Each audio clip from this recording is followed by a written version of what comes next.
Hey everybody, welcome to the Carlos? Carlos? You there? It's magic. Oh my god. Okay, Yeah. sure. I don't know how I'm doing it, but it's happening. I guess. I mean, Carlos, let's You, no? you may not know this. I'm doing this from my house. Oh my god. It's a magical. How am I doing it without a headset? I don't know. Well, I mean, there's supposed to be Carlos Zimmerman. Uh-huh. I'm Jordan Smith. How's it going? Welcome back to the KSAM. Hi, welcome back. And Carlos is still missing, so we'll just do this for the first segment. Welcome to the podcast.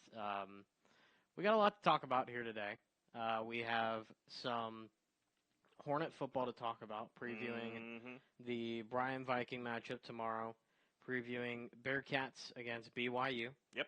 And then taking a look at the final 53-man rosters, more specifically looking at who got cut from each team, kind of some of the surprises that we saw from each roster, and kind of going for their deep dive and all that. And that's pretty much the show. But first and foremost, Carlos, as we can definitely see you, let's start with the Hornets a little bit. Obviously, you won't be there to call the game because you'll be out in Provo. You guys aren't seeing this right now, but I'm doing the tear thing with my, with your finger and everything. That's what I'm doing right now. Yeah. Uh-huh. Yeah, no, I can't be at the ball game tomorrow. Me and my compadre, my partner in crime, Brian Adams, we're going to be on the road with Bearcats football as... they can see you now. Oh, man. It's the magic, I guess. The magic ran out, The magic, folks, is truly not all over the place. Okay, really? That's an inside joke. Yeah. But anyway, yeah, so me and Brian are going to be on the road with Sam Houston. So Jordan, you and Luke Scott, that y'all are going to have the call of the ball game tomorrow between Huntsville and the Bryan Vikings, a team that Huntsville beat last year at home at Bauer Stadium. Granted, very low-scoring game. If I remember correctly, it was a 12-7 win for the Hornets, and you couldn't ask for a much better ball game out of the Hornets of a team that was rather young and not expected to compete against such a very good 6A program in Bryan, but they got it done last year, and now they'll head on the road to Merrill Green to see how they play in their environment. Yeah, 21-14 victory, like you said, at home. I was way off. It was still within one Who was score. I thinking? I was thinking of Lamar Consolidated. That's the game I was thinking of. Lamar Consolidated was 12-7 win, yeah, that's the one I was thinking about. But yeah. Guys, last year was a blur. I mean, you were a blur in the first part of the segment, so But anyways, yeah, like you said, a close game in that one, a one-score difference, just like the other score you had mentioned with the Lamar game. So not really much difference. It came down to the fourth quarter in that game, Huntsville getting a 14-0 lead at the half. Bryan then coming back in the third, grabbing the 2 touchdowns to tie up the ball game, and then Huntsville winning it in the final quarter of play to get their first win of the season. You have to remember, Huntsville is a 5A school. Yep. Bryan is a 6A program who goes against a lot of very good talent in 6A. And, I mean, you take a look at their district. Right now they're at the top, only one game, but they're in a district with Weiss, Harker Heights, Temple, Hutto, Caparas Cove, and Midway. And Midway is the Waco area is obviously it's known for its high school football, especially Midway. That's one program that's got a good football history to it as well. That's an intriguing district that Bryan has found themselves in because, lest we forget, Bryan used to get lumped in with the Cypress schools. Right. Just a few years ago before one of the realignment runs. I think it was this last one. Yeah, moved them out a bit further west. Right. Having to play these schools. So they're tried and true because they've gotten used to the travel. And so it helps that they're bringing back a lot of talent that they had last year, like their senior quarterback, which you'll allude to, I'm sure. And it's a very good program. They're coming off of a win against Waller, beating them. I believe that game was on the road at Waller. So This is going to be a home opener for the Bryan Vikings. So the crowd's going to be loud. The student section obviously is going to be alive and well there at Merrill Green.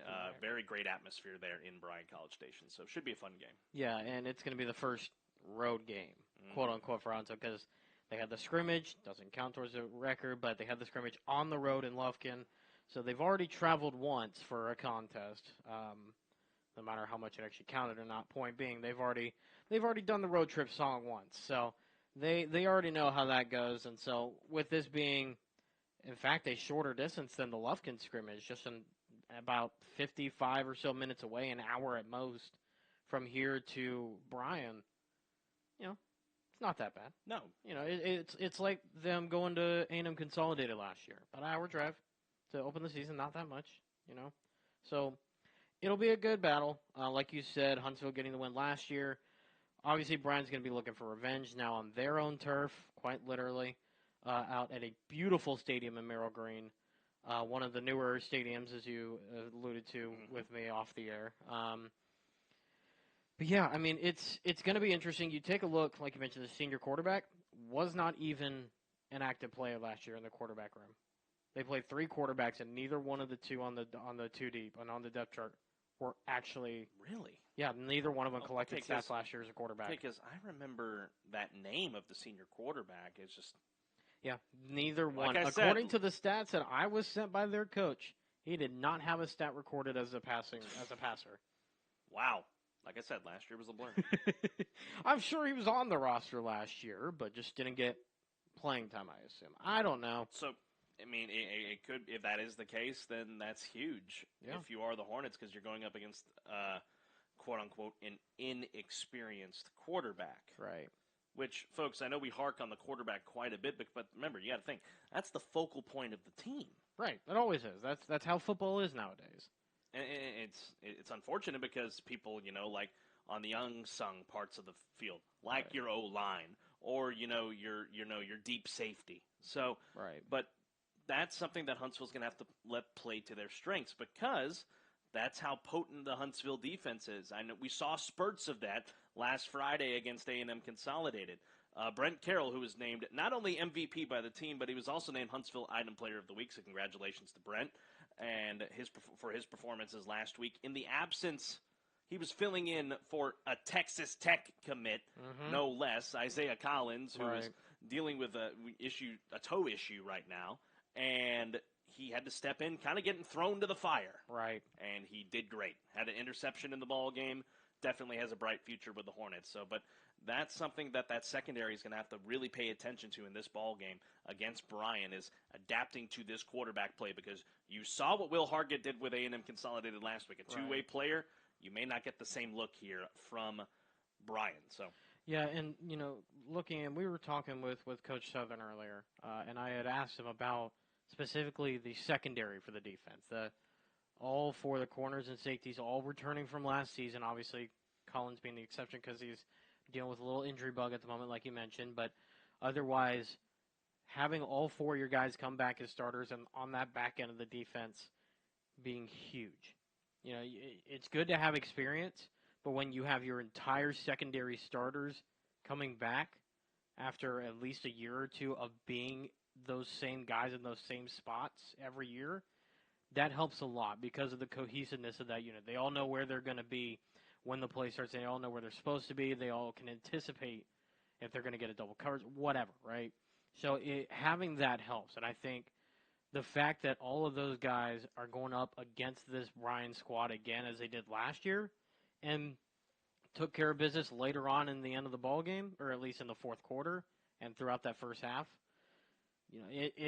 it creates a good opportunity for the defense. We saw a lot of good things, like you said, from the defense last week against A&M Consolidated. A lot better play as a team. The 2 interceptions, as well as a pass defended, if I'm not mistaken, or a pass blocked, either way. But yeah, it seemed a lot better of a cohesive unit on defense, with the exception of, once A&M Consolidated got their run late, it went up by 2 scores to put it away, to give Huntsville their first loss in the season in their first game. The defense stepped up very well. Yes, they did. And I think it was good to see, because I think that was an underlying question that a lot of people had coming into this season, at least I had coming into the year, was, what was the defense going to look like? You knew the depth was going to get better. You knew that, the starters were going to be better. They had most of them coming back from starting last season, including guys like Shiloh Jones in that linebacker spot.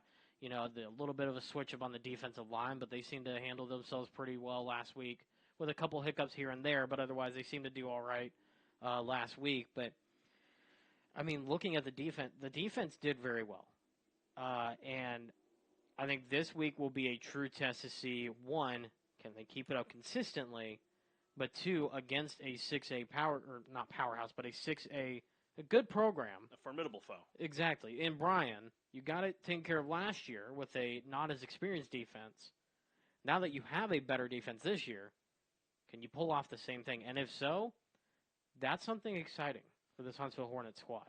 And you're up against the second-year head coach as well, Ricky Tullis. Mm-hmm. Last year was his first year, so he's obviously going to be chomping at the bit to try and knock off Huntsville because you lost the first bout in your first year. So we'll see how that translates into the ball game coming up tomorrow night. Looking at the offensive side of the ball, there was a lot of question marks around. When we looked at that scrimmage, we were trying to get an idea of who was going to be the man at quarterback for Huntsville. Right. Was it going to be the more established Austin Taylor, who only had a small sample size of games last year before he got hurt in the district opener and then gave way to Jawan Giddens? Well, you're not going to Giddens anymore because he's now in the linebacker corps. Starting middle linebacker, middle linebacker. And so now you have a up-and-coming sophomore who's in the exact same position that Austin was in last year. Right. And both of them are having quite the battle. They really are. At quarterback. Austin Taylor, definitely very more sound in the pocket, and that just comes from experience. But Marcus Lewis has a little bit more athletic ability and being able to scramble out of the pocket and run downfield and get some yards in that way. It's like I said, Austin, traditional pocket passer. Marcus, your two-way kind of quarterback. So you get kind of the thunder and lightning there at quarterback. But in a game like football, and this is something we're going to touch on with the Bearcats as well coming up, you need to zone in on one guy. You do, and that's something else that when talking with Coach Southern earlier, that was, something he's saying is that, while it's nice to be able to have those guys in the situation, depending on, you can use whoever, they really are looking for that one guy to really take hold and take charge of the program. It'll be interesting to see if they kind of do the same thing as they did last week with this game against Bryan, if they do the situational stuff again, or if they give it to one guy and say, go win your job. Yep. Right? Now, we presume that'll be Austin Taylor, just based on he was the projected starter coming into the season before the quarterback battle really started to kind of show face, and you really saw that in the scrimmage against Lufkin and really saw it last week in the game against A&M Consolidated. You really started to see Marcus really take his place in there and say, hey, I'm getting myself in there. Yeah, I'm putting myself in the spot. I mean, you take a look at some of the stats. Taylor, neither quarterback had a great night passing-wise. 7 of 13 for Taylor, 3 of 10 for Marcus Lewis, 95 yards for Austin, 48 for Marcus as well. No touchdowns, each of them with an interception. The only touchdowns for Huntsville coming from the running game, who had a fantastic night. And as you know, that's my part of the game I focus on the most, is the running game. Because we've seen it time and time again.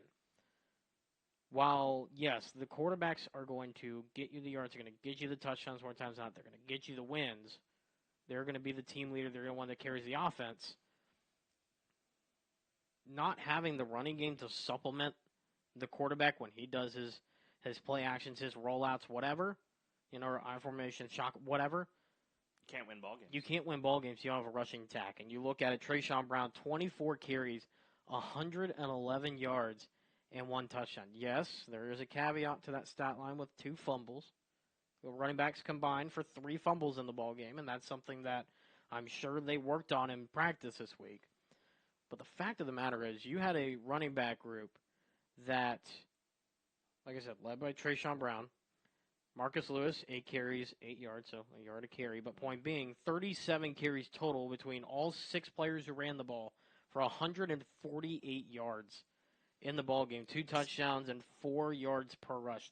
It's a solid night. It's a very solid night. And I'm interested to see how Trayshawn Brown comes back in this game against the Vikings. With this performance, you expect him to do more of the same.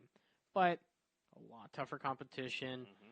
It's a 6A defense. It's not too much different from a 5A, but they are a lot tougher. There is, even though a subtle difference, there is a major difference at the same time between 5A opponent and 6A opponent. So that's really going to be the key, is seeing, especially early on, how they come out and attack against this 6A opponent in Bryan. I'm interested to see how the running game goes, and I'm really interested to see what kind of a pressure defensively that Huntsville puts on Bryan early on to try to rattle them and get them off their game, and then get the ball to the offense to let them take a bit of the pressure off, get some early lead, and go for that. Those are the two things I'm looking for: is rushing attack, and then I guess three things: rushing attack, who's going to take over a quarterback, and how the pressure, how much pressure is going to be put on early by that front seven of the Huntsville defense. Absolutely. Looking at some of the other ball games from last week around the district, because we got to keep our eyes on that, as well as district play is going to be here before we know it. We're 3 weeks away from it right now, from the district opener against Montgomery at home. Fingers crossed, in the brand new stadium. Last week, Richmond Randall took down Pasadena Memorial 47-0 last week. Most of the Friday night games around Region 3, District 10, and 5A Division 2, Lake Creek had their hands full with Angleton on the road, 38-28. Willis took care of Rudder, 52-21. Rather easy game for them. How about New Caney? Just holding off Montgomery, 35-34.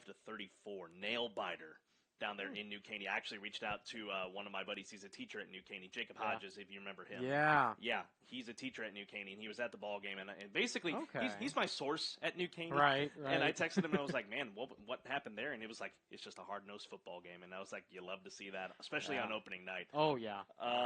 Brenham beat Oak Ridge 16-7 at home there in Brenham. And then, of course, A&M Consolidated beating Huntsville 23-12. Now, and then the next day, Fort Bend Willow Ridge, in another close game, held off Lamar Consolidated 28-27.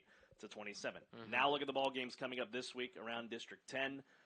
Lake Creek is actually playing tonight against Fort Bend Elkins on the road, so we'll see how that pans out. Elkins is coming off of a 53-7 win over Bel Air. Right. And then coming up tomorrow are the Big Six. Rudder is on the road taking on Salado. It's a battle down in Rosenberg tomorrow. Rosenberg-Terry is taking on Rosenberg-Lamar Consolidated.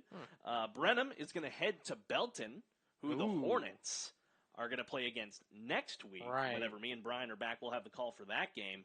But Brenham and Belton, that's a game I'm going to have my eye on while we're in Utah to see how that pans out, because if Belton knocks off Brenham, and let's say the Hornets are able to take care of Belton the week after, that should give you a preview into what may happen later on in the year. Randall's going to be playing a non-UIL team. They're taking on Fort Bend Christian Academy tomorrow.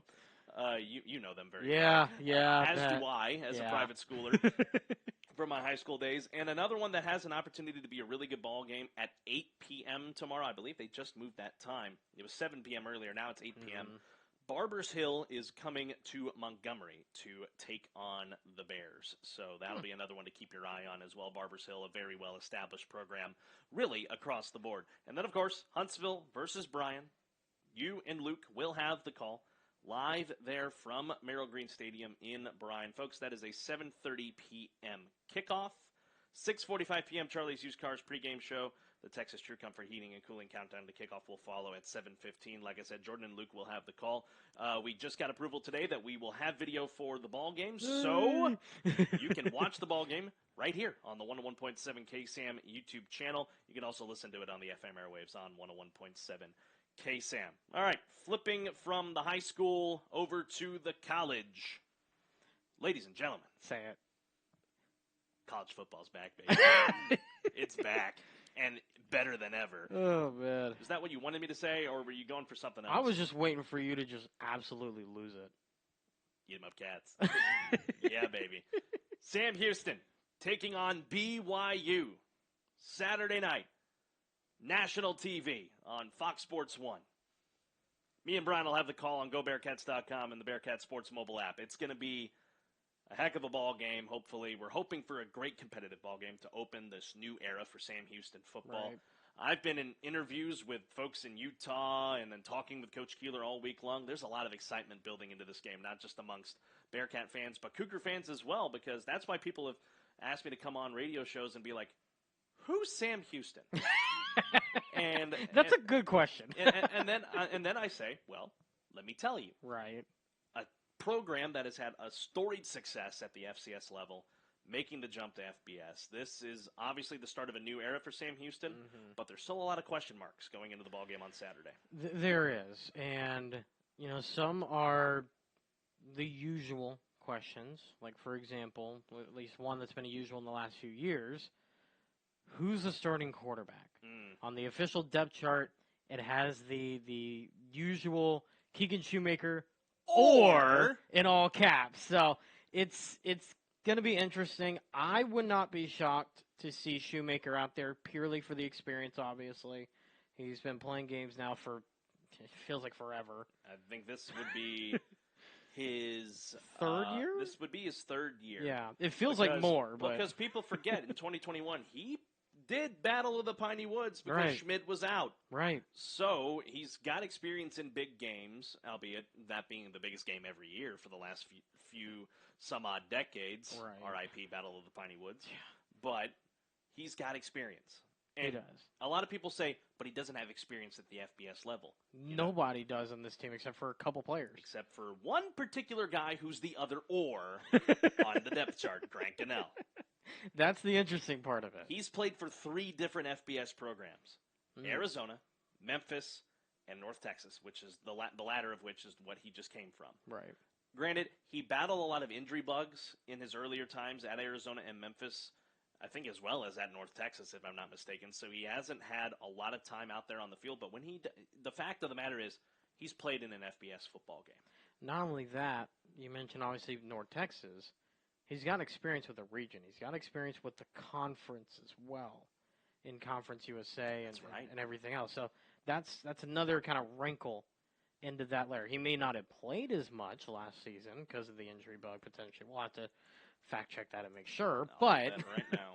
But the fact of the matter being, especially when it comes to conference time, he's already seen these teams from this last year. He knows how to go up against these guys.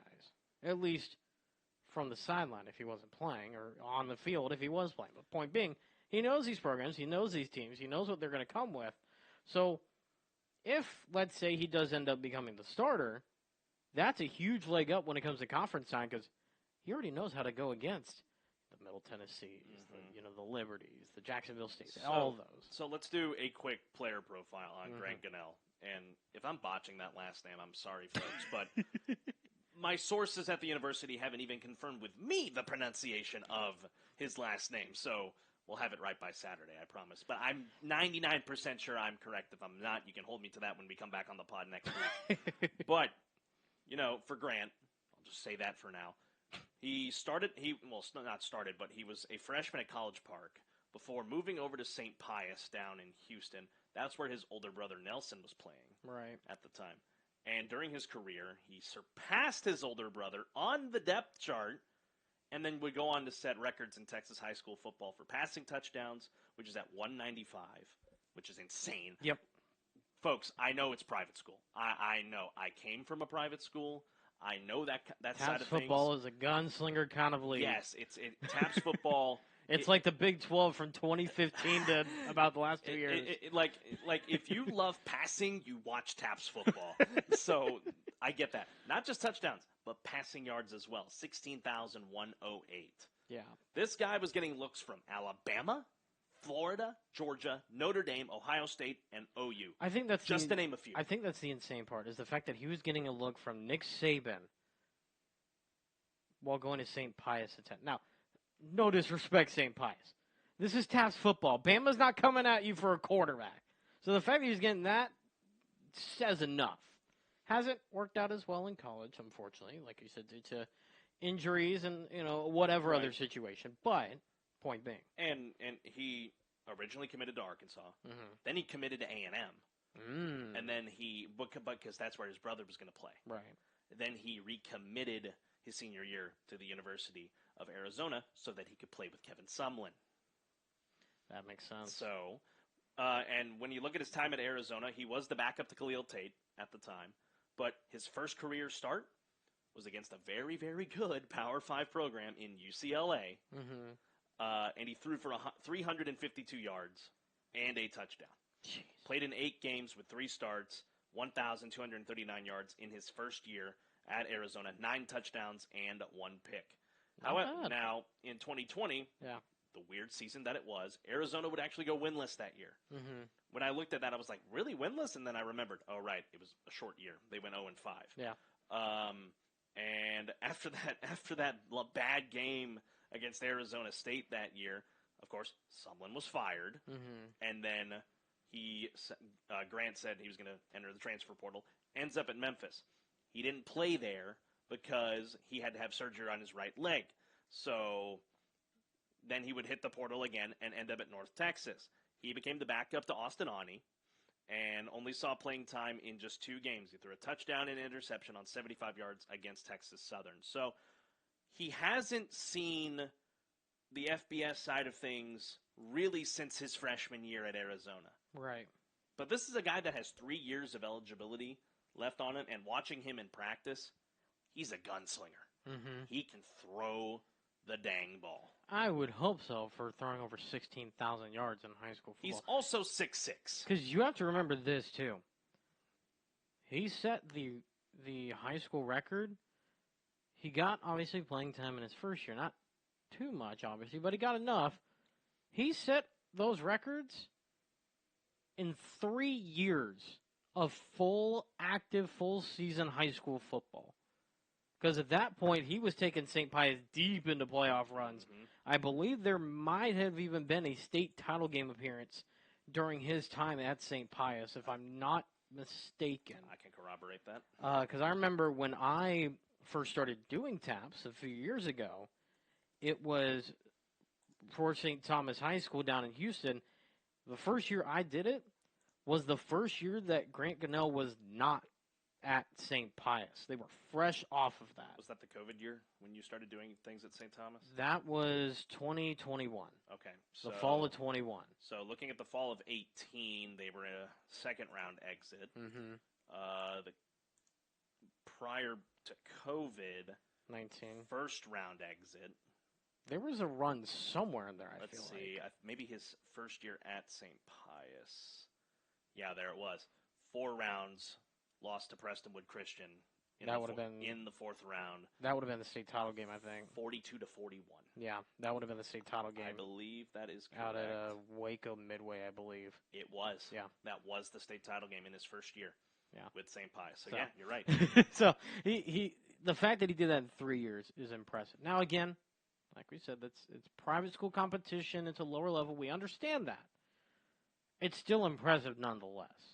Because that state record is not just against private schoolers. That's including everybody from private school taps to private school UILs, the 6-man UIL, all the way up to the greats of 6A football, including Drew Brees, which was at 5A, 4A at the time, whatever, because that was the highest at the time. Right. You got Drew Brees, you've got Andrew Luck, you've got all of these guys.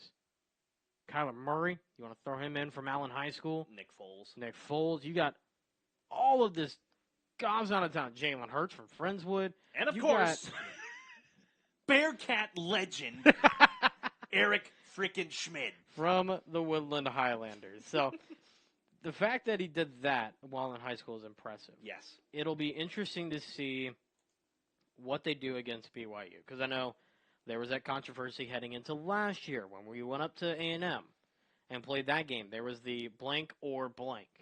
And Shoemaker, again, was a part of that competition. Yes. So it'll be interesting to see if they go with that route or not, because last year, obviously, Jordan Yates was a starter in that game because he was a brand-new transfer from Georgia Tech. And it didn't pan out. So are they going to try that method again with the new transfer in Grant Gunnell? Or are they going to give it to the experienced guy and say, don't lose your job? Right. Now, I know we've spent the last 10 minutes talking about the quarterback position, but you look at the weapons around him as well. Experienced guys that were on the national championship team from 2 years ago, like Ife Ade. The fact that it was only 2 years ago. When you think about it, it's 2 years ago, but it's almost four seasons ago. Yeah. Because of how weird 21 was. Yeah. But the weapons that either quarterback's going to have, Jordan Yates is still on the roster, albeit he's got the athlete designation on him, so it takes him out of the quarterback room, but you can use him in multiple different ways. You can have him as a running back, you can line him up as an H-back, you can line him up as a tight end. Right. Because Yates, while 5'11 and 195 isn't quite tight end build, it's perfect for a running back. And then another guy, Trapper Panel, he's moved out of the quarterback room and has that athlete designation on him. He's definitely going to be optioned, maybe at quarterback or at tight end as well, just depending on the scheme. Flip to the defensive side. Look at all that talent that Sam Houston has brought back. And I'm not trying to be a fanboy here for a minute, but just you bring back Trevor Williams, who's just named to the Reese's Senior Bowl watch list. Yeah. You bring back Markel Perry, guys that dealt with injuries last year and had to end up taking red shirts, along with the guys that intentionally took red shirts so that they could be back here. Caleb Weaver, you bring him back. Isaiah Downs, some other guys here, even guys that didn't even take red shirts. Kavion Gaither, Jalen Phillips, and Donovan Atkins, other guys in that defense. I know the adage goes that defense wins championships, and it doesn't make sense for the Bearcats because they're not eligible for any championships this year. But the quote-unquote championship, winning your first game at the FBS level, is going to come down to your defense. Oh, absolutely. Especially with the fact that it's on national TV. This is their chance. This is their biggest chance they may have, I say, all season. Probably not all season, but right now this is their biggest shot to really make a statement and say, hey, there's a reason why we're at the FBS level. There's a reason why Conference USA called us to join FBS football. There is a reason why. And if they can get it done against BYU, who, lest we forget, lost to Liberty last year in a very, very good ball game. So Indeed. It's not impossible. No, it's not. It's on the lower side of probably, just because of how big BYU is as a program. Obviously, a new Big 12 member, but stranger things have happened in week one. There's a lot of hype going in there to Provo for BYU because they're finally playing Power 5 football. Yep. They've been an independent for so long. This is a program that won the national championship in 1984. Yep. They're a former Group of 5 program in their time in the WAC. Remember that. And then being an independent for so long, I guarantee you the people in Provo have been longing just to belong to a conference. Oh, I'm sure. With so much prestige. Not to take anything away from the non-football sports in the West Coast Conference. A very great competitive conference, for in sure. Other sports because none of the teams in that conference, except BYU and I believe San Diego, play football.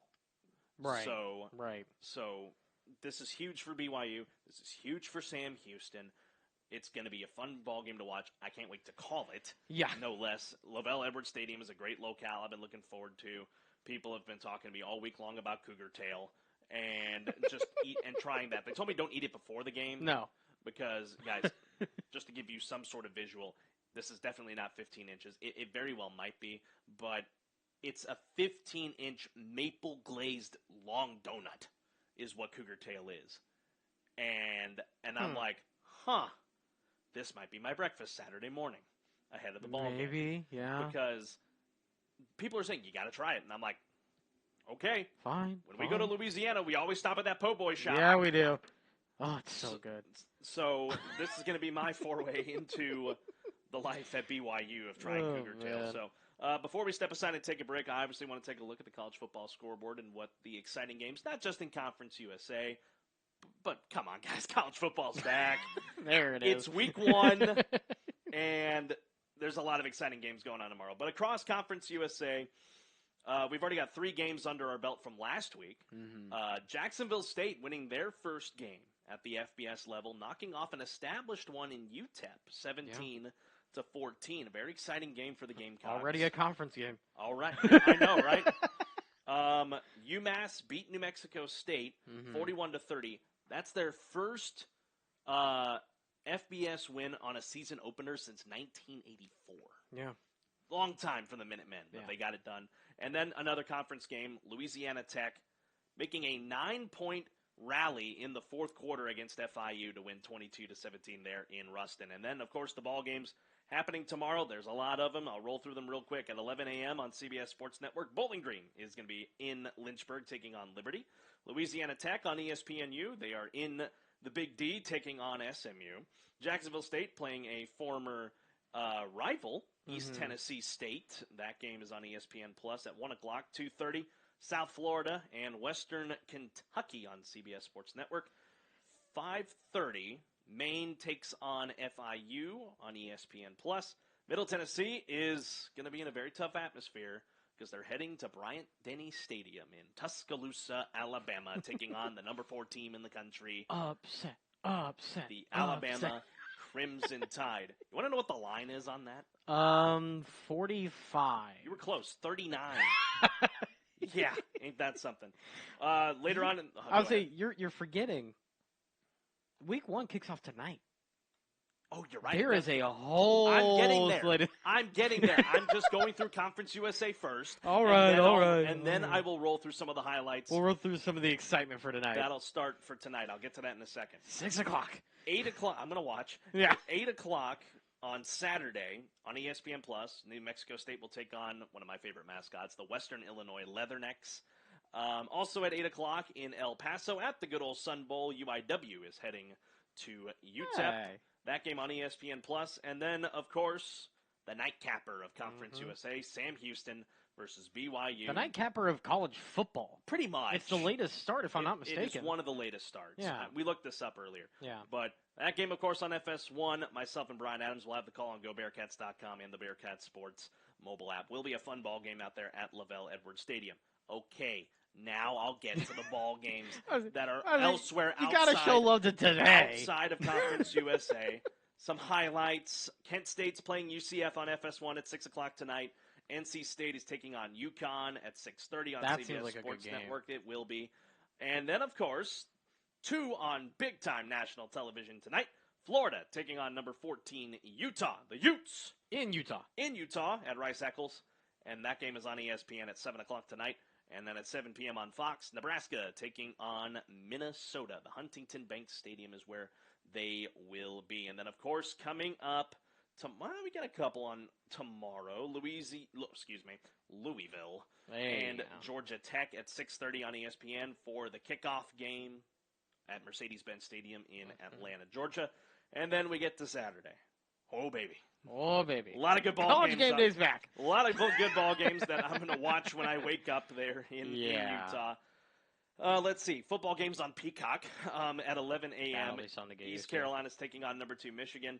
On ABC, Virginia's taking on number 12 Tennessee. Here's one I'll be watching. Colorado taking on number 17 TCU. Yeah, and see how Deion Sanders does in his first year at Colorado, who's soon to be a Big 12 member. Yes, and once again. And TCU, lest we forget, coming off of a national championship appearance from last year. We don't have to go further. We're not going to go any further than that. That was a very, very sad night. Yeah. Let's see. Mercer taking on number 22 Ole Miss at 1 o'clock on ESPN Plus. Looking through here, some other Bird Bowl. ones. Yes. Bowling Green versus Liberty. Yes. Forgot to mention that whenever we were going through that. 2:30 p.m. on CBS. Number 3 Ohio State is on the road in Bloomington taking on Indiana. That ought to be a fun one.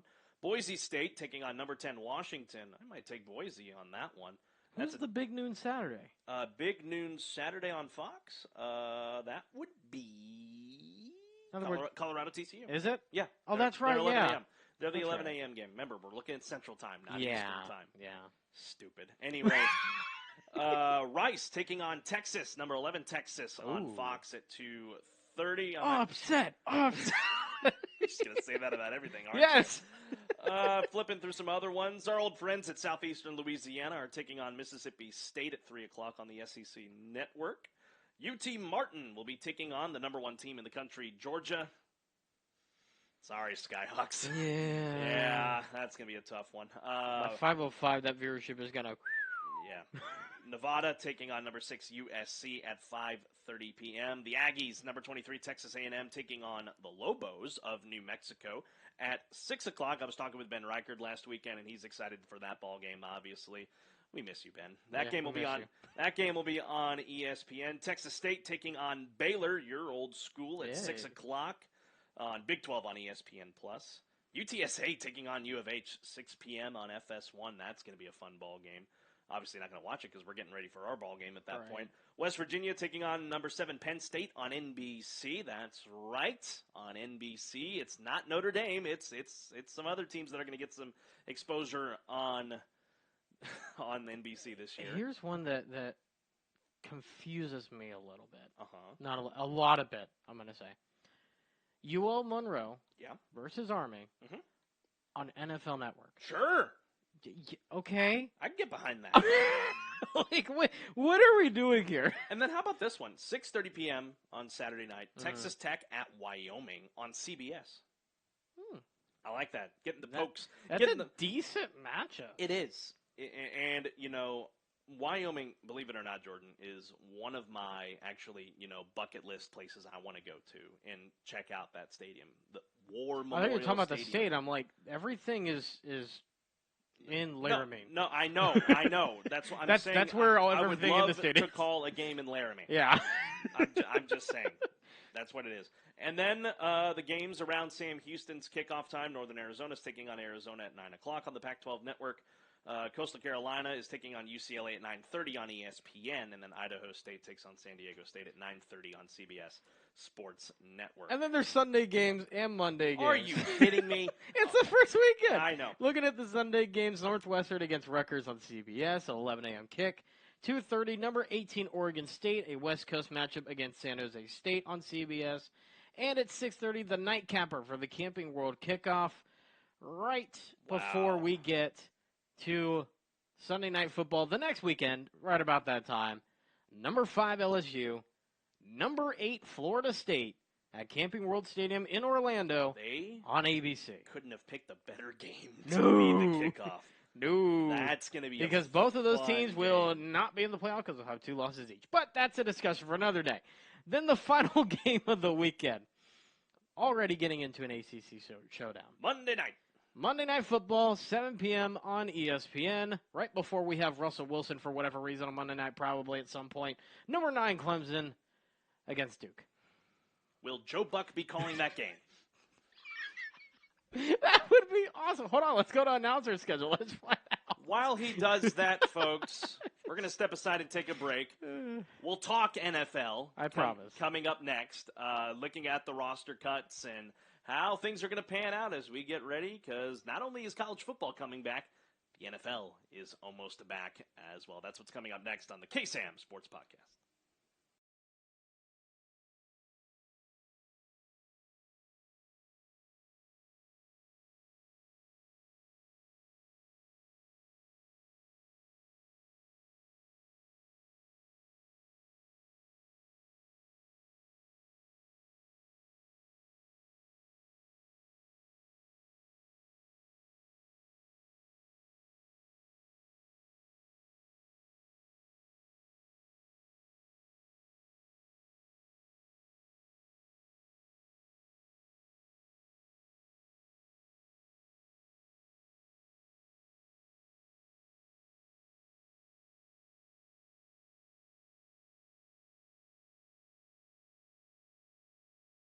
Runner cutting it back across the 40. Runner 50, 45, 40, 35, 30. Trying to stiff one more man. Oh, he's spun down at the 25-yard line. Butler for 3. Good. Gives it to Twine at the right wing. Deep 3. Got it. It's time. The Hornets are heading to the postseason. Swing and a miss. It's over. Huntsville to the regional quarterfinals.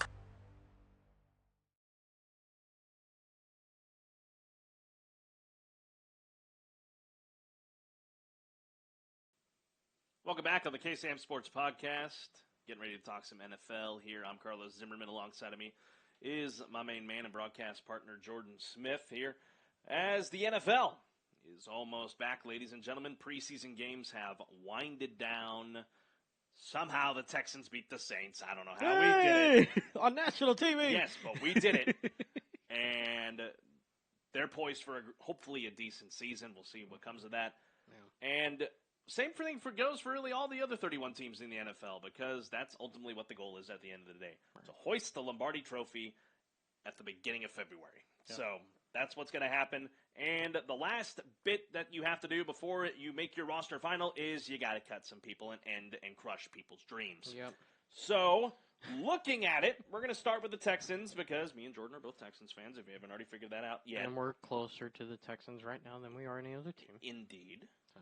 And some surprising releases Mm-hmm. for the Texans. Desmond King, cornerback, spent a lot of time with the Chargers, but he was cut. That was a bit stunning. He started 25 games over the last 2 seasons and was with the starting unit throughout training camp. So that was a little stunning to see. Another one being Christian Kirksey was another one I was surprised That one to made see me let sad. go. I know. That was another one surprised to see let go, and the one that made me sad, who I think has the best hair in the NFL, defensive end Chase Winovich. Sad to see him go. Some other names on this list: wide receiver Jalen Camp was cut, tight end Eric Tomlinson, tight end Mason Schreck, tight end of Nick Van Nett. Do we have any tight ends still? We still have Dalton Schultz. Ha ha, Dallas. He's got some locks, Winovich. Yeah. He's got a little That's bit. what you were still stuck on? Yeah, I had to look. Okay. But granted, half the pictures I see are all him with That's shaved true. with a faux hawk. To me, he's got the best hair since Brian Cushing. So, if you want to talk about defensive players and their hairstyles. Wait, you mean Brooks Reed? Brooks Reed, that's what I was Gosh. thinking of. Sorry. I was like, Brian Cushing barely had hair. What are you talking about? Exactly. Brooks Reed, that's what I was thinking of. Austin Deculus was an offensive tackle that was also cut amongst a lot of others as well. Corey Littleton, another linebacker that was highly touted in training camp, he was cut as well. Jordan, lots of cuts. Of course, King, Kirksey, and Winovich, the 3 surprises. Your thoughts? Well, for one thing, most of these cuts, I'm pretty sure all of them, with the waivers, ended up going to the practice squad anyways. Usually how it works with these waiver cuts, they'll end up going to at least some of them will go to the practice squad. So it's not like they're just completely gone. But yeah, them not making the 53-man roster is kind of a surprise. Granted, I know this franchise is trying to finally turn the corner and finally have a winning record. Yes. You know, for something that we haven't had in Lord knows how long. A long time. Long time. But, you know, looking at it, and you have to remember, Texans did actually add a piece. They traded a 6th-round pick in 25 to the Steelers to get Kendrick Green, who maybe that is somebody to replace left guard. Maybe. Who knows? But you look at it, right? Desmond King, like I said, or like you said, very, very shocking. Kirksey, I think, was the most shocking one for me, considering how much he's been a focal point of that linebacker group for the last couple of years. Granted, it's been the last couple of years, so there hasn't been too much of a linebacker group. Not until now. There hasn't been as much depth. But, yeah, I think those 2 are very surprising, and that's why they're pretty much right at the top of the list. You know, with King as well, he had 25 starts over the last 2 seasons. So he started almost every single game, or at least a heavy majority of the games over the last 2 seasons for the Texans. But, yeah, for whatever reason, just couldn't, I guess, make the roster. I don't know what it is, whether it's him not doing enough or it's there's more talent now than there has been in the past. I'm not sure. Either way, shocking to see that. You've got some other players that, again, you kind of figured would probably be let go, which is honestly most of this list, especially Keaton Sutherland. It wasn't terrible. Didn't think he was going to make the roster. But really, for me, and we'll kind of dive slightly more into this here in a little bit, I think there's a different team in the AFC South who has a bigger controversy than anybody else. Is Jonathan Taylor with the Colts. Getting put on the reserve / physically unable to perform. So, for one thing, he won't be able to play until week 4. So, even if he is, or week 5, he's out for the first 4 games. Not suspended, but you know what I mean. He's inactive. He is trying to get traded. He requested to seek a trade. The Colts initially said no, and then eventually they turned back around about a week or so later and said, yeah, you can go ahead and start looking. They kept him on the active roster for obvious reasons, but put him on that list so they could still open up that roster spot for somebody else while they try to figure out and see, can they trade him in these first 4 weeks and get something that has equal value? Because you have to remember, trade deadline's what, week 6? Mm-hmm. So if you don't trade him in the first 4 weeks, you have 14 days to get rid of him. Otherwise, he's probably going to hold out for the entire season. And then here's their 3 running backs to replace him. Sorry, folks, this thing, for lack of a better term, sucks. They got rookie Evan Hull. Right. They have Deion Jackson, and the most established of them being Zach Moss, who spent a lot of time in Buffalo as the number 2 to Devin Singletary, who is now on the Texans. As a number 2. As a number 2 behind Dameon Pierce. Funny how that worked out, didn't it? Who was the best running back rookie Yes. in the league last year. Actually, I didn't even look at the Colts and some of the guys that they cut. Yeah. And I looked at this, and I was like, It's a big wow. list. Kenyon Drake Mm-hmm. was cut. Yeah. Remember, this is a guy that is just a few years removed from pulling off one of the greatest touchdowns I've ever seen against New England, no less, when Tom Brady was still there. No, here's another name. You ready for this? Amari Rogers. Yeah. Wideout getting released, yeah. Former Texan Farrell Brown got cut. Brashad Perriman got cut by them. And, of course, Jonathan Taylor on the PUP list. Yeah. And they have a really talented defender in Ricky Seals-Jones. Who's on the IR. Who is on the IR.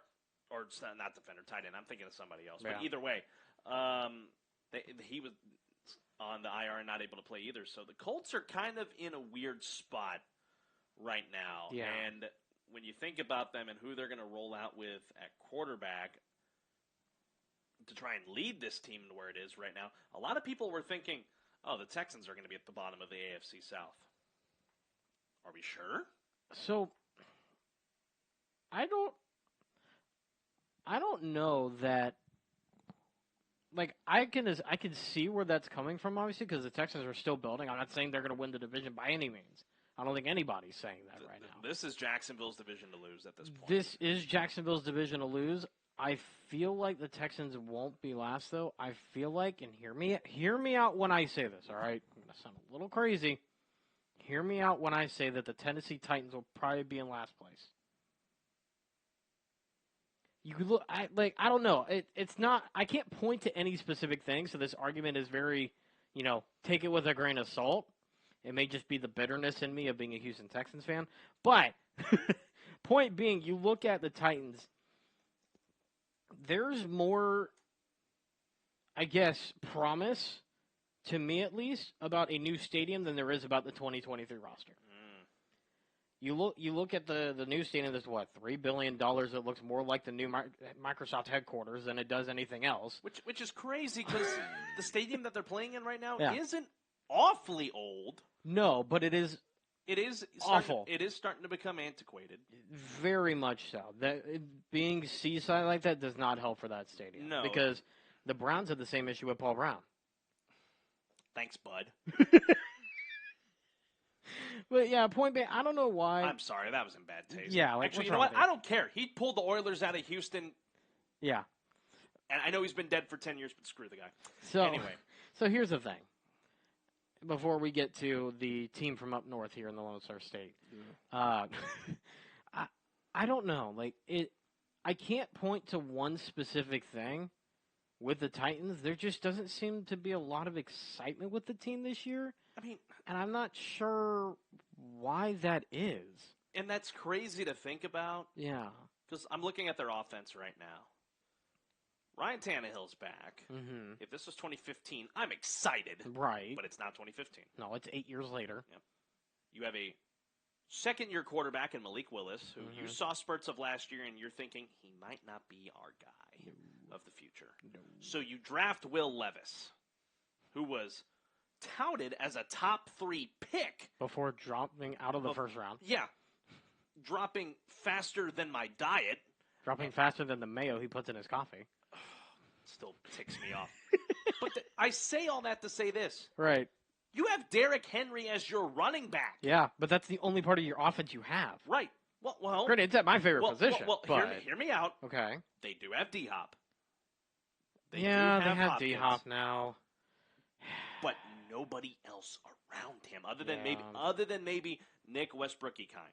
He's the only other one that's around D-Hop that is I don't even know who that is. He had then that's the problem. he's been solid over the last couple of years in Tennessee. So yeah, I'm going to be honest. I completely forgot. I blocked out that part of that traumatic experience with D-Hop going to the Titans. I blocked that part out of my memory, so thanks for that.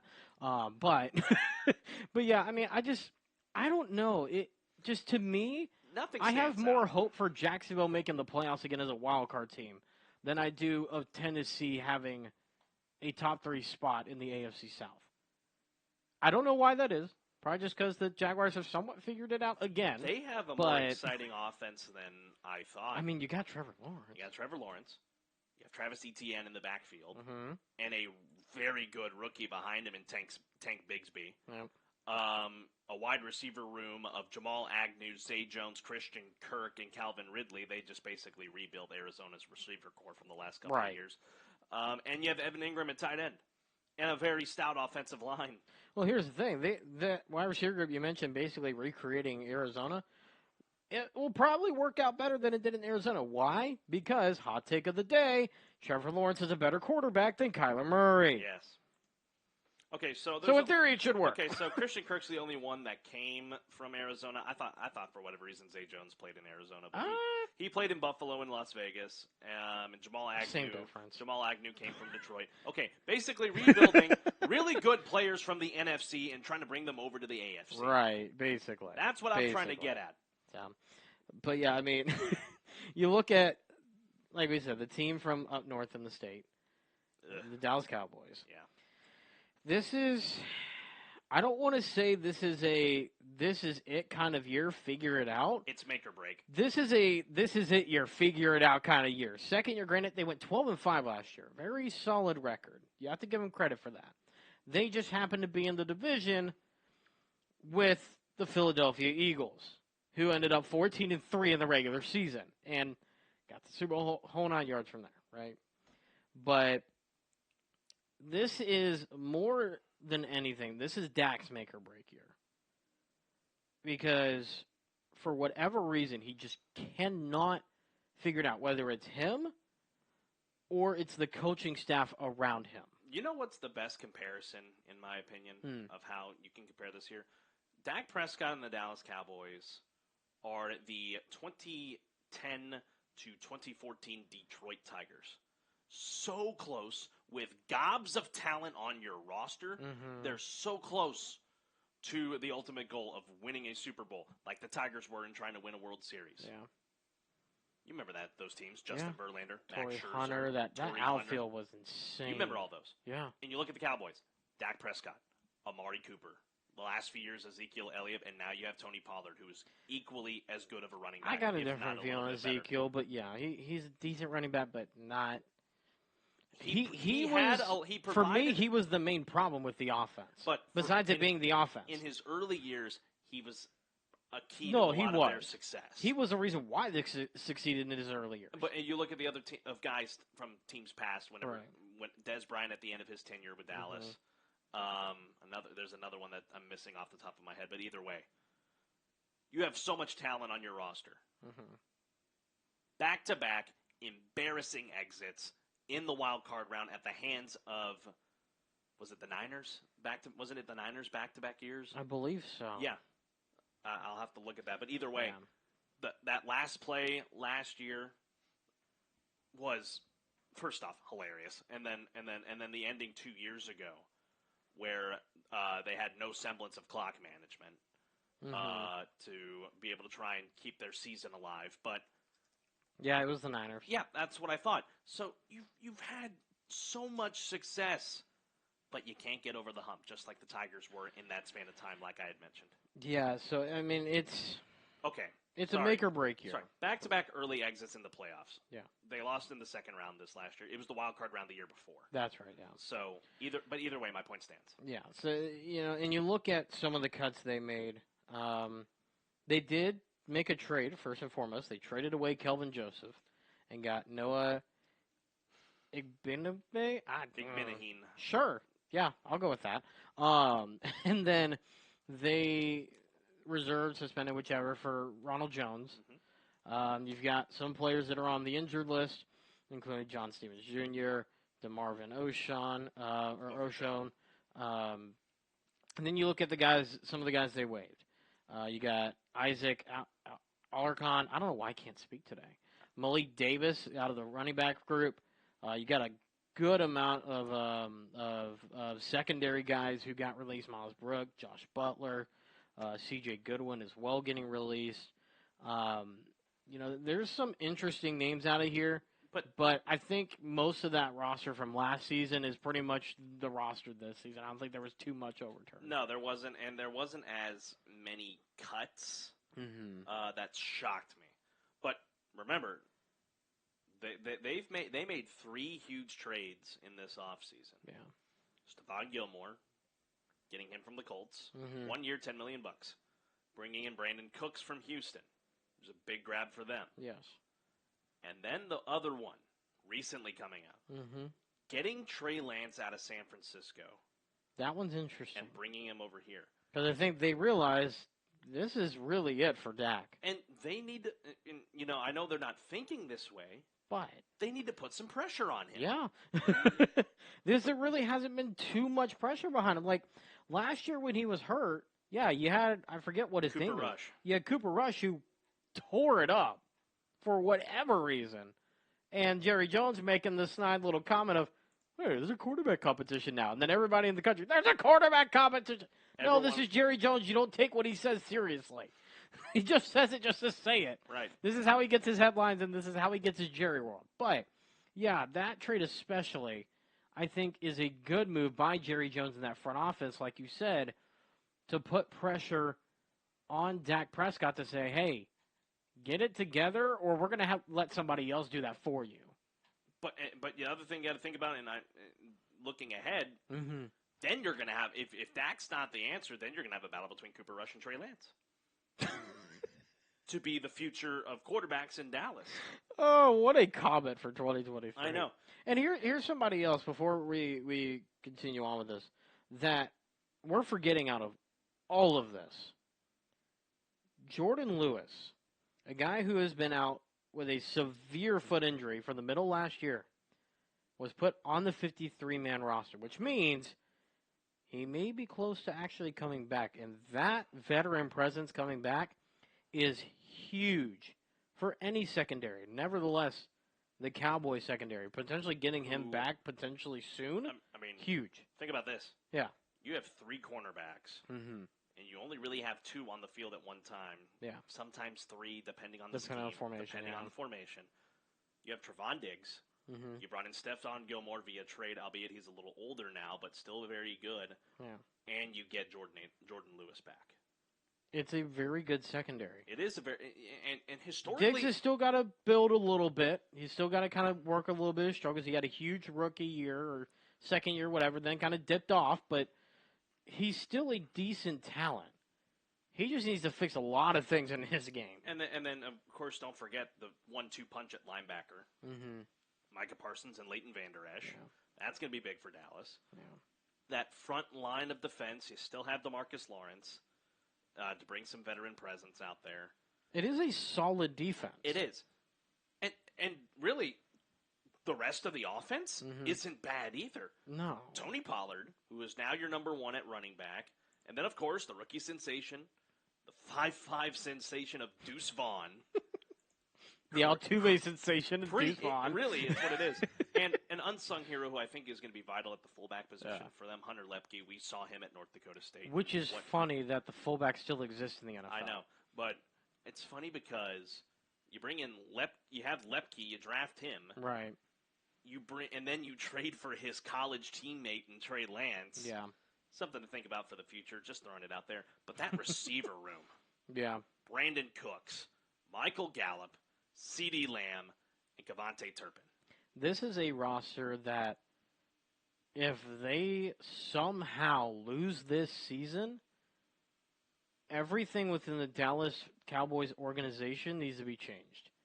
This is a roster that it is almost impossible to lose with. And I hate saying that for my own personal reasons, go Texans, but you have to admit, this is a very good roster. This is a roster with depth. This is a roster with a lot of good talent at the top. They just got to figure out how to get past the Eagles. And the Eagles only got stronger in this offseason and in the draft. They only got better, especially with that first-round talent they got.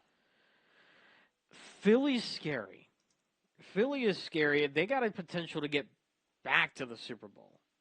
And as we see nowadays, unless you're the Kansas City Chiefs, that doesn't happen nowadays. And not just the lone one first-round talent they took with the 9th pick in Jalen Carter, they went and got his teammate, Nolan Smith, from the linebacker core. That's scary to think about. Let's see, 1, 2, 3, 4, 5, 6 of their 7 picks that they had in the draft. Yeah. Defense. Yeah. Sydney and half their defensive starters went to Georgia. Yeah. Sidney Brown, safety from Illinois. Kaylee Ringo, cornerback, Georgia. There's one. Tanner McKee, that's their one offensive pick. Or, sorry, did I miscount here? 5. Whatever. Yeah. I'm tired, folks. It's tired of They got a quarterback from Stanford just to be on the roster, I guess. Right. And then their last pick was a D-end from Texas. So they loaded up defensively for a defense that was already pretty darn good to begin with. And that's the thing. They're building depth. That's the scary part, is that it was already one of the better defenses in the league. And the fact that they use all their picks except for 1 or 2 to get defense to add to that depth is insanely scary. I mean, look at this. Front line, Fletcher Cox, Derek Barnett, Brandon Graham, and amongst other pieces. And, of course, Jalen Carter, the 9th overall pick. Yeah. Linebacker, former Texan Zach Cunningham. Very good, and we can say that for a fact. Hassan Reddick. And then Nolan Smith, the linebacker rookie from Georgia. And then in their secondary, James Bradbury, Terrell Edmonds as a strong safety, Mario Goodrich, Avonte Maddox, rookie Keely Ringo from Georgia, and Darius Slay. Right. And then, one of the best kickers in the NFL, in Jake Elliott, too. But then you flip to the offense. Yep. Justice Potent. Jalen Hurts. Yep. At quarterback. And if he goes down, Mariota's right behind him. Still somewhat serviceable. He's serviceable. Still somewhat serviceable. On the ground, Kenneth Gainwell and Rashad Penny, and, of course, DeAndre Swift getting him from Detroit. And Boston Scott. 4 established running backs in the NFL. That's huge to me.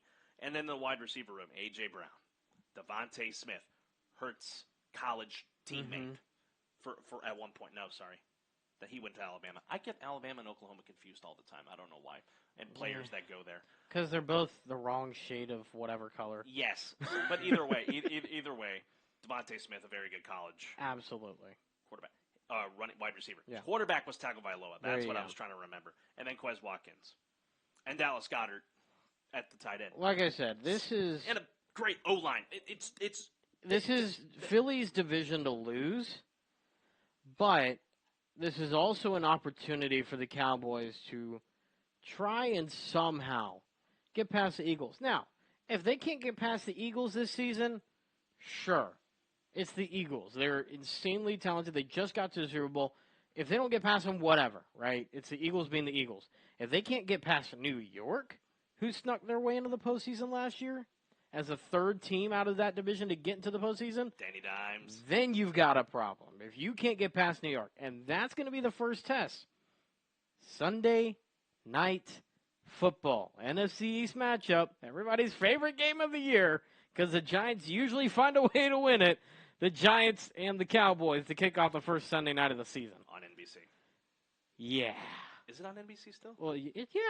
It's Okay. Sunday night football. I was just making sure. They're doing the kickoff on Thursday, I've been trying and then they're doing the Sunday night game. I'm trying to relearn all this because I know it's going to shift at some point. Sunday night, and NBC. Monday night, ESPN. Sunday, midday and afternoon is CBS and Fox. CBS and Fox, yeah. Thursday night is Prime. Yep. Special edition games are on NFL Network. And some point down the year, also on Nickelodeon. Yep. We love those games. Yep. Mainly the holidays and some of the postseason. Right. But well, we're excited for the NFL season. There's a lot of questions going into it, obviously, and I know we didn't cover a lot of teams just because there's not enough time in the day to do that. Yeah. But it's going to be an exciting year. I believe the Texans opened with the Ravens. I believe on the road as well. Yep. That's going to be tough. But but stranger things have happened this year. Next week on the pod, we'll be able to dive more and give you a full NFL season preview and our predictions. Yeah, we will do it an actual full deep dive for the show. Before we go, folks, we're going to do an impromptu final note real quick. Oh, boy. I saw this yesterday, and Yeah. I'm sure you saw it as well, Okay. Jordan. Nebraska volleyball. Yes. 92,000 people packing into their football stadium The entrance was insane. to watch their volleyball team against University of Nebraska Omaha. Volleyball Day in Nebraska, I think is what it was called. Yes. Absolutely amazing to see. Mm-hmm. I'm a former volleyball broadcaster, so I've always had a love for the game. I am a current. And you're a current one. You just got done with the volleyball invitational this last weekend, and for the Bearcats. And I think it's huge not only for the sport of volleyball, but just for women's sports in general. Oh, absolutely. Because it's the most is now documented the most highly attended women's sporting event of all time, and I don't think it'll ever be touched ever again. There's no way. The only way that gets beat is if a World Cup final for the FIFA Women's World Cup gets played and sold out in a 100,000-plus seat stadium. Otherwise, whatever. And this isn't just an NCAA record. This is out of every sport in every competition, pro, amateur, college, anything, period. The fact that they were able to fill Memorial Stadium out in Nebraska for that volleyball match, which I will admit, I had no idea whatsoever that was being played in a football stadium. Mm-hmm. Granted, I don't follow Nebraska volleyball. One of the better programs in the country. But 5-time national champions. With that being said, wow. Yeah. There's not really much else you could say. Now, granted, you expect all of the Omaha people for the University of Omaha to show up because it's literally in their backyard, right? It's but stone's throw away. But the fact of the matter is that they packed it, and both teams are red, so you can't tell who's who. Right. But that's what I was looking for, seeing what the difference was. Other than the one on the court. But like I said, this is huge, not only for volleyball, but for women's sports in general, and just getting them more exposure. Because, folks, I've been broadcasting women's sports since I got to Huntsville. My first ever game on 90.5 KSHU was a women's volleyball game against New Orleans. My broadcast partner was a friend of ours, Colin Wilcox. It was such a fun game to do, and that's what made me fall in love with doing women's volleyball. And because just how much fun and how fast it is. And then that love eventually spilled over to softball. I've been doing Lady Hornet softball for the last 3 years here at KSAM. Or 3 seasons, if you will. I'm going on season number 4 and my final one coming up. But women's sports is fun. Yes. It is just as fun, and in some ways, more fun than men's sports. Because, because there's just some sort of more passion in there whenever you're watching them. And just having conversations with these athletes and their coaches. Yeah. You know, Brenda Gray at Sam Houston. This is 40 years. Yeah. 40 years. Longest active Division I streak with a single program in the country. And watching her teams year in and year out, you see the passion ooze from them. And so, I say all that to say this, like, if you haven't, especially if you're here in Huntsville, go to a Sam Houston volleyball game. Go to a Huntsville volleyball game. I was just there Tuesday night. Man, Paul Bowen Gym is loud. Yeah. For such a confined space, they make that sucker loud. And that's why I love going to volleyball games at Paul Bowen. Yeah. Later on in the year, go to Sam Houston women's basketball. Go to Huntsville basketball. Sam softball. Huntsville softball. If you're not here in Huntsville, go to your local high school or college. Go watch it. They're fun to watch. And last night proved that with Nebraska. It was a quick game. They swept Omaha in 3 sets, but nonetheless, it was fun. Right. And it's something that's going to be great. And not only for the current, women athletes in college, but for the future as well, those in high school right now. Right. And saying that, hey, we're getting recognition. And it's recognition they've deserved for a very long time. Right. For sure. Yeah. So that'll wrap up another edition of the KSAM Sports Podcast. Thanks for tuning in for another one. Coming up next week, we will break down, of course, the matchup between Huntsville and Bryan, and then take a look ahead at the ball game between Huntsville and Belton on the football side of things. And then, of course, we'll break down Sam Houston BYU and take a look ahead to the Air Force game coming up next week, and then give you our full NFL season preview and our predictions for that upcoming year. We might slide some baseball talk in. We haven't fully committed to that yet, depending on just how long we're going to go on about these ball games and with the NFL. If not, then the week after we'll be able to slide that one in there, hopefully. Playoff races, September call-ups, all of it. Because the playoffs are almost here for baseball. I know you got tired of it all summer long because that's all that's. It's not going away. It's not going away because at the end of the day, me and him are Astros fans, and we're right in the thick of a playoff race. So it's going to be fun. Coming up next week. Wild West. Yeah, that's right. That's right. Coming up next week on the KSAM Sports Podcast, like I said, Huntsville, Sam Houston, NFL, try to squeeze in some MLB as well. Well, I'm going to get some rest and get ready for our trip to BYU tomorrow. For my broadcast partner, Jordan Smith, and everyone here at KSAM Sports, I'm Carlos Zimmerman. We will see you next week on the KSAM Sports Podcast. For now, have a great rest of your day wherever you may be. And as always, friends, sting 'em Hornets, eat 'em up Cats, and have a pleasant tomorrow.